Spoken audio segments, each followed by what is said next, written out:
And we're live on match day as Doug reaches for a buffalo wing. He's got it! Oh, and he's gone for a can of Pepsi too! What a finish!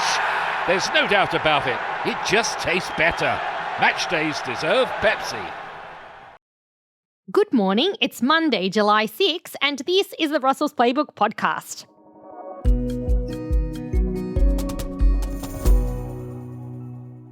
The vibe in Brussels today is diligent as we take a closer look at the busy life of the EU's deal-maker-in-chief Pedro Lourtie.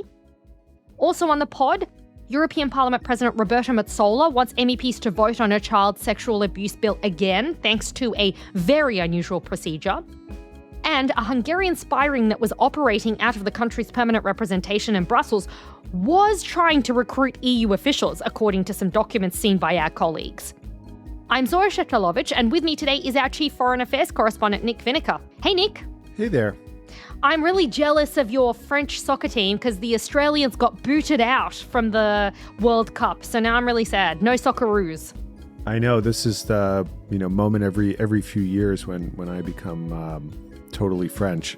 Fair weather French? Yeah, exactly. Fair weather French. Just for this ride. Nick, our first story of the day is super interesting. It is a profile of Pedro Lourtie, who is the European Council President António Costa's head of cabinet. Yeah, and this is one of the sort of power behind the scenes characters in Brussels, not very well known by, the general public, not known by everybody in Brussels, but wields enormous influence behind the scenes. And Pedro Lourtie has kind of stepped into the limelight in the past few weeks by managing this outreach to the Kremlin, which obviously generated a lot of headlines and major responses from EU leaders. Yeah, that's right. And so our colleague Gabriel Gavin has this profile that's out this morning, and he's got some very interesting tidbits in there. So he's spoken to loads of people, including Lourtie himself, actually, to get a picture of what it is he does and how he operates. And actually, the thing that really took my interest was that he's spoken with Bjorn Seibert, who is his opposite number in the European Commission President's cabinet. And he reveals that the two of them talk to each other multiple times every day. They're constantly coordinating, so making sure that the European Council and the European Commission are on the same page with all sorts of things.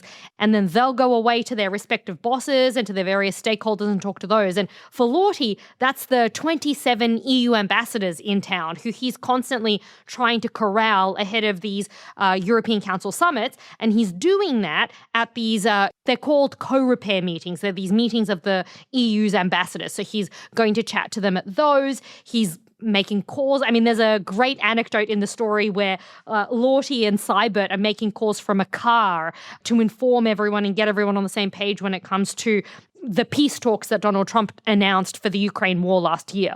Yeah, and that's a really interesting anecdote because it was one where these two power behind the scenes, Bjorn Seibert, head of cabinet to Ursula von der Leyen, and Pedro Lourtie were sent to represent Europe in these peace talks. And you can see that they very quickly after the meeting needed to coordinate, felt the need to inform and coordinate with all the EU ambassadors, effectively all the EU capitals. And that's where you really get a sense of kind of the delicate dance going on between EU institutions, national power. How much are these people allowed to decide and represent the union versus actually having the power in the hands of the capitals? And a successful person in these jobs will be able to maintain that balance. We could see that the Kremlin outreach was one moment where that balance was a little bit disrupted and some of the leaders said you overstepped.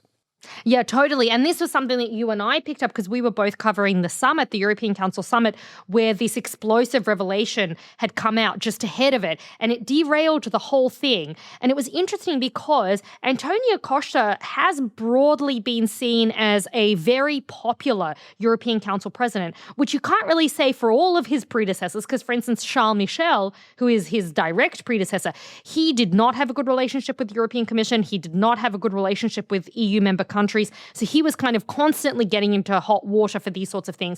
Whereas António Costa, he's seen as, kind of a guy who doesn't go over your head. He's a guy who's predictable. So this move, when it landed on the eve of that summit, the news that he had spoken with Ushakov, the Russian, that was a really significant departure from what had been happening up until that point when it comes to Costa and to Lourtie.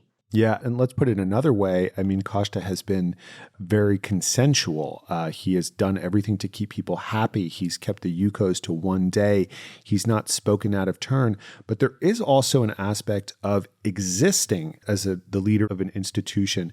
And we have a surfeit. We have an excess of institution leaders. We have the Parliament, the Commission, the Council, and the External Action Service. So this was an example of Costa kind of using the full scope of his mandate via his head of cabinet to make a diplomatic overture. And we can see that, it sort of brought some responses. But the piece has a lot more about the work that Lourtie does day to day, among other things, making the UCOs a success by coordinating among all these different capitals. And of course, that's its own kind of diplomatic art. And the piece has some compliments about him and how he does that.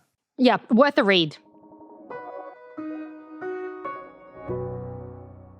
Nick, our second story of the day is a bit of a tough one. It's about CSAM. It's this bill that the EU is trying to pass, which is meant to fight child sexual abuse material, but it's having a really rough ride through the EU's machine. Yeah, absolutely. In March, the Parliament voted down these rules that would have allowed tech companies to scan for child sexual abuse online. But that proved kind of unpopular with top level of officials. I have to say, this is an issue that has been going on for years since I was tech editor, I think. Since I was a tech reporter. Right.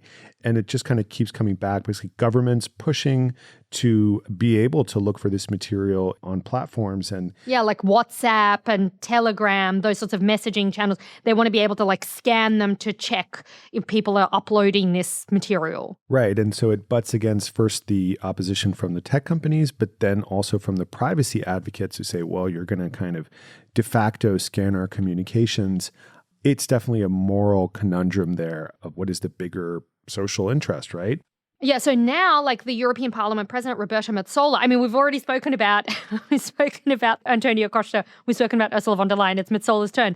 Metsola is asking lawmakers to vote again, our colleague Sam Clark reports. So that's going to happen this week, basically using this quite rare procedure that hasn't been used very much in the past, which in effect means that EU national governments will send the Parliament the bill a second time. And then there's essentially this lower threshold that they'll need to meet to pass this one. Yeah, and let's just say how unusual this is, right? I mean, the president is not there to kind of steer the agenda, the legislative agenda. She's there to represent the institution. So for her to step in like this and ask for a second vote, it just reminds you that she's the member of a party, she represents a country, and a lot of the leaders are behind this bill, do want action, do want ways to scan content. And so in a way, they're kind of using, or I would say that she is, acting in a way that sort of supports their agenda. And it is an unusual move for her to make. Yeah. And let's just explain to our listeners what exactly is happening. So basically, the European Commission is the body that proposes laws.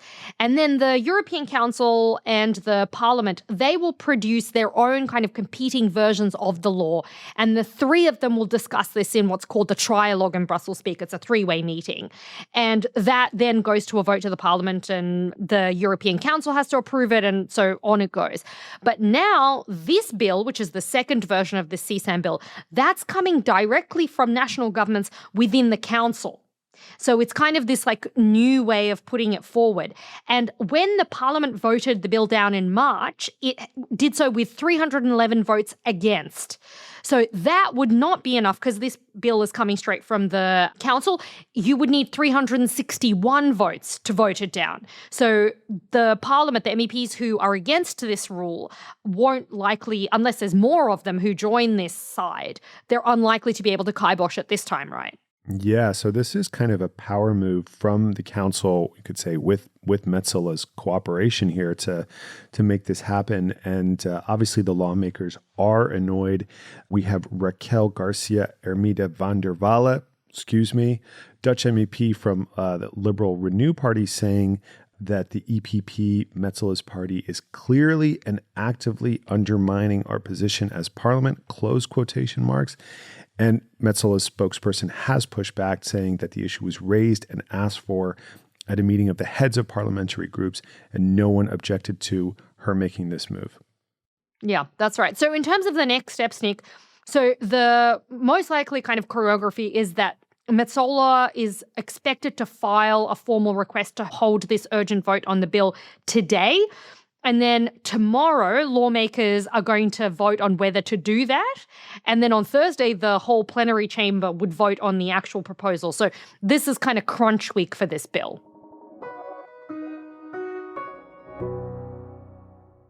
Nick, for our third story, this one is a very interesting one, and it's one we've been following for a while. So you might remember last year, the allegations came out that there was a Hungarian spy ring that was operating out of the Hungarian embassy in Brussels. And that was such big news in town.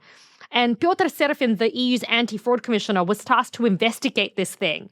And now our colleagues Mari Eccles and Max Griera have their hands on the findings. Yeah, it's a great scoop. And the finding is basically that the Hungarian spy ring operating out of the permanent representation in Brussels did target EU officials. This document that they got shows that from 2013 to 2016, Hungarian spy agencies sent several officials to work at the permanent representation. Yeah, and the document says that the work involved approaching Commission officials of Hungarian nationality and attempting to collect detailed information from them regarding work within the Commission on topics of specific interest to the Hungarian government. Now, of course, this is the Hungarian government of Viktor Orbán, the former prime minister who's now gone in Hungary, but who was a great spoiler when it comes to EU legislative work. And of course, Orbán is now out of power, but some of the key characters are still very much in the frame. And this is where the plot thickens, so to speak. The activity kind of ramped up in 2015, according to these documents, which happens to be the same year that the current EU Health Commissioner, Oliver Varhelyi, became the country's EU ambassador and headed up the office. We should say here that he has always denied firstly, knowing anything, secondly, doing anything wrong when it comes to this alleged spying. And earlier this year, he actually told MEPs that he'd never been approached by intelligence agencies to pass on secret info and so on and so forth. And he didn't respond to a request for comment about these documents. But it's pretty much like it's a significant finding, this thing. Right. And this is where the document maybe doesn't sort of go the last mile. It doesn't name any individuals as being responsible. The document says it is not possible to attribute individual responsibility or involvement beyond that of the intelligence officers themselves. So make of that what you will. It doesn't require anyone to own up, or it isn't damaging to anyone, and that's what this investigation found. Yeah, absolutely. Certainly interesting times, Nick, in the Parliament, I would say. And if you want to read more about this, plenty more in the last edition of EU Influence. Righto, well, that's almost it from us today, but we do have a fun video that got sent to us by one of our listeners. Last week, we were promising merch in exchange for videos about how you found the pod and why you like to listen to it. And we've got one listener who has sent us her video. Mara has reached out, and here's what she's got to say. Hi, Brussels Playbook podcast team. This is Maura from Luxembourg.